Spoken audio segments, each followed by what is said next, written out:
जनमत में आपका स्वागत है दोस्तों। आज जो मैंने टॉपिक लिया है, कांग्रेस का हाथ जॉर्ज सोरोस के साथ। क्या दोस्तों ये महज संयोग या भारतीय जनता पार्टी का आरोप है कि कांग्रेस का हाथ जॉर्ज सोरोस के साथ है, या वाकई इसमें कोई तथ्य है? क्या जॉर्ज सोरोस पर जो भारतीय जनता पार्टी और उसकी सरकार ने सदन के बाहर हमला किया है, उससे कांग्रेस पार्टी असहज हो रही है? अडानी के मुद्दे को लेकर के क्या कांग्रेस पार्टी इसीलिए हमलावर है क्योंकि अडानी पोर्ट्स बना रहे हैं, फंडामेंटल इंफ्रास्ट्रक्चर बना रहे हैं, भारत के फुटप्रिंट पूरे अमेरिका, एशिया और अफ्रीका द्वीपों पर ला रहे हैं? पोर्ट्स आप जानते हैं, किसी भी राष्ट्र का पोर्ट का नियंत्रण उस राष्ट्र पे नियंत्रण जैसा होता है, और चाइना नहीं चाहता कि अडानी इस फंडामेंटल इंफ्रास्ट्रक्चर पर काम करे, इसलिए अडानी पर हमला करना जरूरी है। ऐसे बहुत सारे बिंदु हैं जिन पर आपकी नजर बनी रही होगी, उसी को थोड़ा सा हम साफ करने की कोशिश करते हैं। देखिए, जॉर्ज सोरोस, इसका एक डिक्लेयर्ड घोषणा है कि वो भारत की सरकार को डिसएस्टेब्लिश करना चाहते हैं।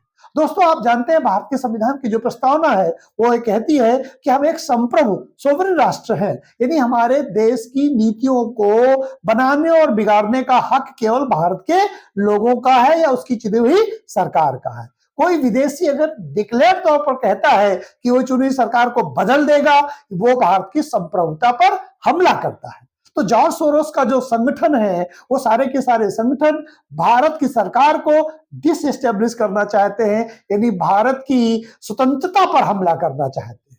तो क्या कांग्रेस और सोनिया गांधी भारत की जो संप्रभुता है उसको कमजोर करने के लिए जॉर्ज सोरोस के साथ है, या स्वयं को मजबूत करने के लिए भारत को कमजोर करने वाली शक्तियों के साथ जुटी हुई है, जिससे कि वो राजनीतिक सफलता प्राप्त कर सके? यह प्रश्न अब बहुत गंभीर मुद्रा से उठ रहा है। आप जानते हैं, जैसा कि कल मैंने बताया था आपको कि जो कांग्रेस की जो सोनिया गांधी जी हैं, वो एफडीएल एपी पर वाइस प्रेसिडेंट हैं 1994 के बाद से, जब से संस्था बनी। और कांग्रेस आज तक नहीं बता पा रही है ऑफिशियली कि एफडीएल एपी की वाइस प्रेसिडेंट कांग्रेस इस समय में भी है कि नहीं। इससे शक गहरा जाता है कि कांग्रेस की वाइस प्रेसिडेंट अभी भी क्या एफडीएल एपी की सदस्य है, क्योंकि डिनायल ऑफिशियल नहीं आया। अब आप जानते हैं कि जो एफडीएल एपी है, इसका ऑब्जेक्टिव है भारत को डिसइंटीग्रेट करना, और कम से कम कश्मीर को डिसइंटीग्रेट करना। कश्मीर को एफडीएल एपी का चिंतन भारत का हिस्सा नहीं मानता। और इस तरह से अगर आप देखें कि जो एफडीएल-एपी है वो कश्मीर को अपना हिस्सा ही नहीं मानता, और उसकी प्रेसिडेंट को प्रेसिडेंट सोनिया गांधी है। एक नेता है महेश जेठमलानी, इन्होंने तो ये तक कह दिया है कि जो एनआईए को सोनिया गांधी को गिरफ्तार करना चाहिए और उनके ऊपर यूएपीए लगा देना चाहिए। आप जानते हैं, यूएपीए 1967 का बना एक कानून है, जिसे अनलॉफुल एक्टिविटीज प्रिवेंशन एक्ट कहते हैं। और दोस्तों, इसे 2019 में और ज्यादा शक्तिशाली बनाया गया, और ज्यादा ताकतवर बनाया गया, और जो अमेंडमेंट 2019 में हुआ यूएपीए में, उसमें शक मात्र पर किसी को भी टेररिस्ट घोषित कर सकते हैं। इतना ताकतवर इसीलिए बनाया गया क्योंकि जो भारत विरोधी शक्तियां हैं, वो भारत को आतंकवाद के माध्यम से, इकोनॉमिक टेररिज्म के माध्यम से, एक मैं नया शब्द गढ़ रहा हूं, दैट इज इकोनॉमिक टेररिज्म। आर्थिक आतंकवाद भी अब दुनिया में ज्यादा ताकतवर रूप में उभर रहा है, जिसमें पैसे के बल पर सरकारों को बदल दिया जाता है, पैसे की ताकत से देश की संप्रभुता को नष्ट किया जाता है। तो जो सोनिया गांधी है, कांग्रेस है, वो जॉर्ज सोरोस के साथ गहरे रिश्ते हैं। आपको ये जानकारी होगी कि जो जॉर्ज सोरोस है, वो गांधी परिवार के रिलेटिव हैं। जवाहरलाल नेहरू के जो भाई हैं और जॉर्ज सोरोस की कजन या सिस्टर हैं, उनकी शादी हुई है। तो इस तरह से ये लोग एक फैमिली रिलेशन में भी हैं। उसके साथ साथ एफडीएल-एपी की कांग्रेस को प्रेसिडेंट हैं, तो कांग्रेस का हाथ जॉर्ज सोरेस के साथ इसलिए भी बार बार लगता है कि जैसे ही भारतीय जनता पार्टी ने जॉर्ज सोरेस का नाम लिया, वैसे ही हमारे वाइस प्रेसिडेंट को पद से हटाने के लिए कांग्रेस पार्टी और विपक्ष ने एक षड्यंत्र रचा। अब जानते हैं वाइस प्रेसिडेंट पर क्या आरोप है कि वो बात को नहीं कहने दे रहे हैं, विपक्ष की बात को नहीं सुन रहे हैं, इसलिए आप उनके ऊपर महाभियोग या अभियोग लेकर के आओगे, आप उनसे पद से हटाने की बात करोगे। राजीव शुक्ला को बयान आता है सदन में जब जाकर के उस समय की वाइस प्रेसिडेंट या चेयरमैन से कहा था कि सदन को एडजर्न कर दीजिए, और उसका सदन एडजर्न हो गया था।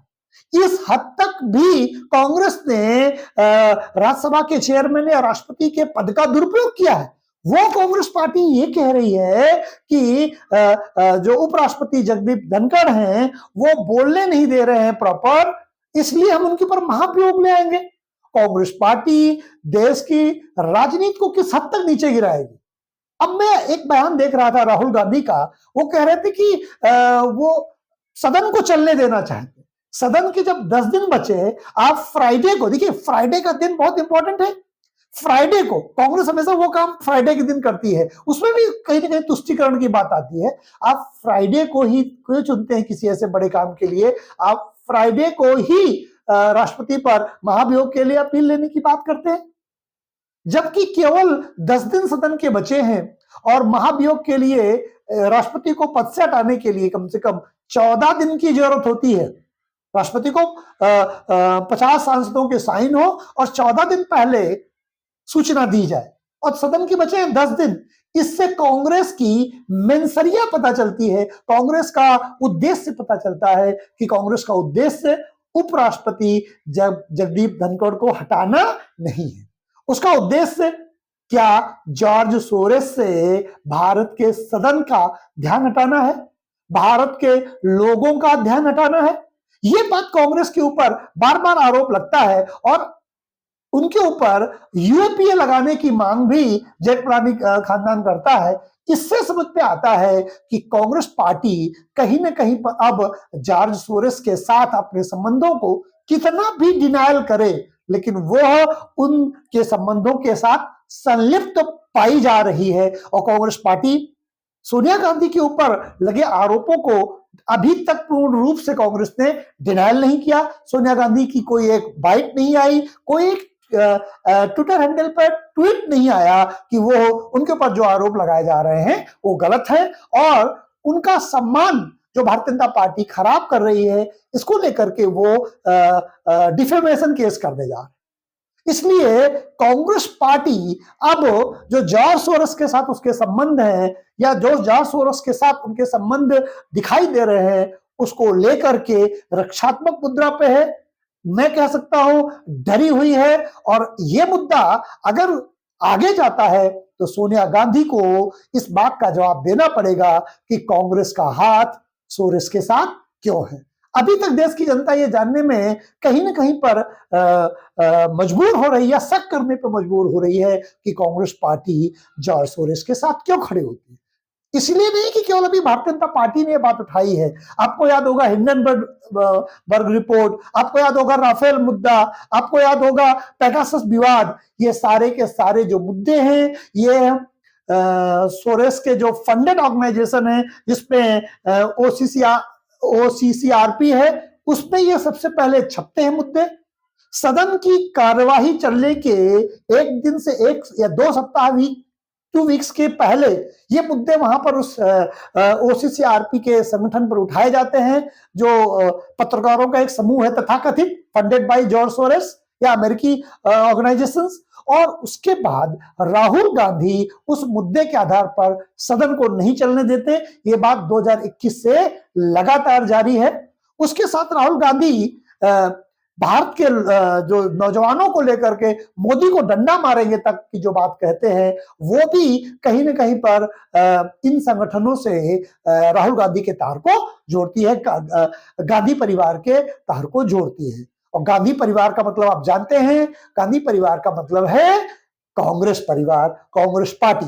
तो दोस्तों, मैंने आज एक बात बताने की कोशिश की है कि जो कांग्रेस का हाथ है वो सोरेस के साथ है। वो एफडीएल-एपी की कोऑपरेशन के रूप में, ओसीसीआर के द्वारा उठाए गए मुद्दे के रूप में, उपराष्ट्रपति को पद से पदच्युत करने के लिए महाभियोग लाने के रूप में, जबकि 14 डेज का सदन का कार्य नहीं हो रहा है। राहुल गांधी की अपनी संसद बना लेते हैं, संसद के बाहर वो अपनी संसद बनाते हैं 99-100 सांसदों की, जिसमें उनको कोई जवाब नहीं देना है, जिसमें उनकी कोई जिम्मेदारी नहीं है।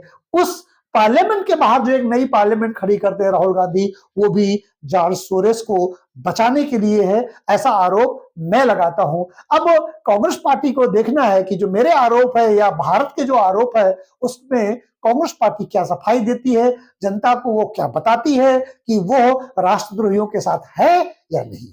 दोस्तों, अगर यह टॉपिक आपको पसंद आया हो, चैनल को लाइक करें, सब्सक्राइब करें, शेयर अवश्य करें। नमस्कार, जय हिंद, जय भारत।